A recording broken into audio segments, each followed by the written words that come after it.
안녕하세요. 연세 류마내과 류마티스 내과 전문의 김대식. 저는 이지은입니다. 이번 영상의 주제는 통풍약 평생 먹어야 하나요? 입니다. 통풍약 평생 먹어야 할까요? 네, 저희가 아무래도 류마티스 전문 병원이다 보니까 통풍 환자분들 굉장히 많이 오십니다. 근데 이 질문을 통풍약 평생 먹어야 되냐? 통풍약 많이 먹으면 콩팥이 망가진다는데 괜찮냐? 이 질문을 저희가 하루에도 수십 번 듣기 때문에 제가 이전에도 한번 다른 영상에서 언급드린 바가 있지만 오늘 또 한 번 더 설명을 드리려고 또 찾아뵙습니다. 네. 통풍약 평생 먹어야 되냐? 계속 먹으면 콩팥 나빠진다는데 괜찮냐? 자, 결론부터 말씀드리면 콩팥 안 나빠질 수 있고 약은 평생 드셔야 됩니다.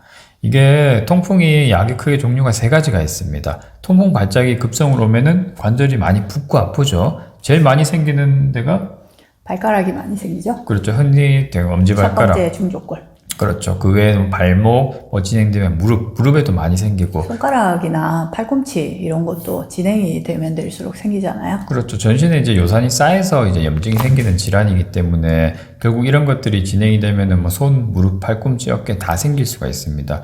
그럼 이제 통풍약이 말씀드린 것처럼 크게 세 가지예요. 하나는 급성기약, 아플 때 드시는 약입니다. 이제 아플 때 드시는 약은 급성기 염증이 생겼기 때문에 이걸 가라앉힌 약이고, 이 급성기약은 아플 때만 드시면 됩니다. 며칠 드시고 좋아지면 굳이 드실 필요가 없고, 또 급성기약도 이제 먹으면 바로 좋아지니까 이걸 많이 들고 다니면서 계속 자주 드시는 분들이 있어요. 아플려 하면 드시고 아플려 하면 드시고. 그렇죠. 특히 이제 술 드시면서 술 먹고 나서 아플 것 같으니까 미리 네. 먹는다. 이런 분들이 많은데 이 급성기약은 많이 드셔서 좋을 게 전혀 없습니다. 하지만 뭐 아프려고 할 때는 드셔야 되는 게 맞는데, 사실 근본 원인을 해결하는 게 모든 병이 그렇듯이 근본 원인을 해결하는 것이 중요하잖아요. 네, 그렇죠. 제가 또 이게 안타까운 건 이게 몇십 년 동안 아플 때만 약을 드시고 아프면 좋아지니까 괜찮게 그냥 아플 때만 급성기약을 먹고 오셨다. 그런 분들이 굉장히 많거든요. 근데 그런 분들이 어느 정도 진행이 되면 뼈가 관절이 변형이 생겨서 오신 분들이 많아요. 네. 통풍 관절염이 반복이 되면은 이제 관절 한쪽에 염증이 생기는 것들이 반복되다가 뼈가 점점 삭습니다. 그리고 이제 통풍 관절이 결절이 튀어나오면서 만성 통풍이 진행되고 만성 결절성 통풍이 생기면 나중에 신발도 신기가 힘들어진 경우가 많거든요. 그럼 계속 아픈 거예요. 그렇게 나빠서 오신 분들이 많기 때문에 좀 안타깝고, 이걸 급할 때 아플 때만 약을 드신다고 병이 좋아지는 게 아닙니다. 증상만 완화되는 거지. 그래서 이 급성기약은 아플 때만 드신다. 두 번째는 예방약제. 보통 예방약제는 가장 많이 쓰는 게 콜킨이라는 약제고, 그 외에도 콜킨을 못 쓰는 경우에는 이제 소염제, 비스테로이드성 소염제라든지 스테로이드, 그렇죠. 소염제. 그 저용량의 스테로이드를 이제 예방 목적으로 쓰는 경우도 있어요. 근데 그런 건 많이 자주 쓰진 않고 꼭 써야 되는 경우만 쓰는 건데, 이 예방약제는 보통 처음 발작이 있고 나서 6개월에서 1년 정도 먹다가 끊게 됩니다. 왜 그러냐면은 처음에 요산이 관절 안에 많이 쌓여 있거든요. 이 요산을 녹이는 치료를 하게 되면 초기 단계에서는 요산이 갑자기 확 떨어지면서 오히려 발작이 생기는 경우가 있고, 또 요산 수치가 불안정한 상태에서 다시 또 발작이 올 수가 있습니다. 그렇기 때문에 안정이 되는 시기, 처음 약을 시작하고 나서 보통 6개월에서 1년 정도는 이 예방약제를 같이 쓰는 경우가 많아요. 그 다음에 세 번째가 제일 중요한 게 요산 녹이는 약. 이거는 평생 먹어야 됩니다. 이제 문제는 이게 예전에 이런 질문 굉장히 많이 하시는데, 통풍약 먹으면 콩팥이 많이 망가진다는데 괜찮냐? 이게 예전에 많이 쓰던 자이로릭이란 약입니다. 이게 알로피놀이란 약인데, 이 약이 장복하게 되면 간 독성, 신장 독성이 있을 수 있습니다. 그래서 콩팥이 안 좋으신 분들은 이 약을 못 쓰는 경우가 많은데, 예전에 좋은 약이 별로 없었을 때는 이제 이 자이로릭을 장기간 복용하다가 제품명을 그렇게 말씀하셔도 되나요? 알로피리오라는 약을 장기간 복용하다가 이제 콩팥이 나빠지는 경우들이 꽤 있었거든요. 근데 물론 이 약 좋은 약입니다. 콩팥이 다 망가진다는 건 아닌데, 또 요즘은 다른 또 좋은 약들이 또 많이 있거든요. 사실 피부 질환이라든지 이런 좀 치명적인 합병증이 아니라 약제 부작용이 많은 약이 이 알로피리놀이잖아요. 네, 그렇죠. 이게 약간 좀 유전적인 체질적인 요인이 있는데, 우리나라 그렇죠. 특히 동양인들, 우리 특히 한국인들이 좀 더 많은데, 이 알로피놀이라는 약을 먹고 나서 전신 피부가 뒤집어지고 열이 나고 스티브 존슨 증후군이라는 나쁜 무서운 질환이 생기는 경우가 많습니다. 이게 체질적으로 그 약에 안 맞아서 그런 건데 이 약이 생길 수 있는 그 유전자가 있어요. 그래서 요즘은 또 그 유전자 검사도 저희가 또 많이 할 수 있거든요. 그래서 이 약을 꼭 먹어야 되면 미리 유전자 검사를 해서 유전자 이상이 있다 그럼 그 약은 먹으면 안 되는 겁니다. 근데 예전에 그런 또 이제 유전자 검사가 또 힘들었기 때문에 보통 약 먹고 나서 그런 부작용이 생겨서 오신 분들이 또 꽤 많이 있었죠. 근데 요즘은 그런 알로피라는 약을 그렇게 많이 쓰지는 않습니다. 꼭 써야 되는 경우 쓸 수 있겠지만 요즘은 좀 더 그런 부작용 줄인 약들이 많고 또 저희가 많이 쓰는 게 페북토스tat을 많이 쓰죠. 그렇죠. 페북토스tat이라는 약은 보통 이제 용량에 따라 다르지만 이건 콩팥 독성이 없는 약이거든요. 그래서 그 콩팥이 안 좋아서 만성 신부전 투석하시는 환자분들도 안전하게 쓸 수 있는 약입니다. 그래서 그런 경우에는 콩팥 부작용 없이 쓸 수 있기 때문에 걱정을 크게 안 하셔도 되고 예전에 이제 그런 뭐 통풍약 오래 먹으면 콩팥기능이 나빠진다 그런 것들이 또 예전 약에 대한 그런 거거든요. 요즘 저희가 많이 쓰는 약들은 콩팥 독성이 전혀 없고 투석하시는 환자분들도 안전하게 쓸 수 있는 약들이 있기 때문에 그런 걸로 크게 걱정하실 필요는 없어요. 또 그 외에도 뭐 유리논이라든지 여러 가지 약제들이 있는데 또 통풍약도 모든 분들이 다 똑같은 약을 드시는 건 아니고 용량도 또 다양하거든요. 그래서 그거는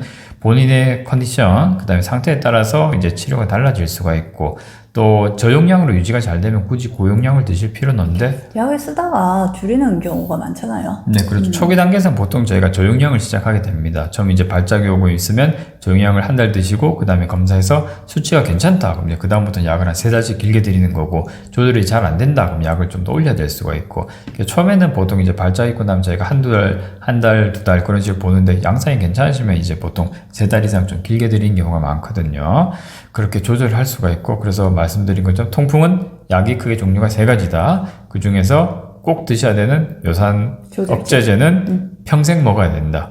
이게 요산 억제제 먹다가 또 괜찮아지면 이제 끊고 오는 분들이 많거든요.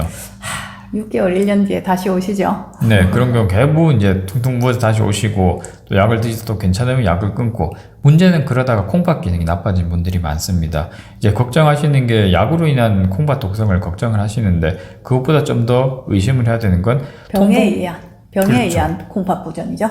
이제 몸의 요산이 관절에 가서 쌓이는 병이 통풍관절염인데 문제는 이게 콩팥에 가서 쌓이면 요산 신병증이라는 신장 기능이 나빠지는 경우가 있습니다.